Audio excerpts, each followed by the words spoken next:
Today we put 2 new fire apparatuses in place for replacing some of our equipment.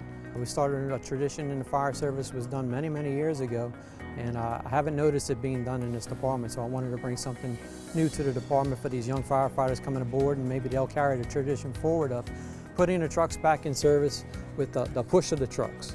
And today we had both crews come from Station 11 and Station 13 to take part in pushing of the trucks and putting them in service today.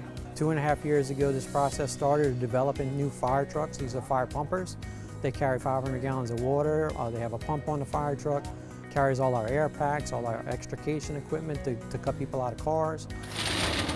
This is the main piece of fire equipment that responds to every call within their fire district area.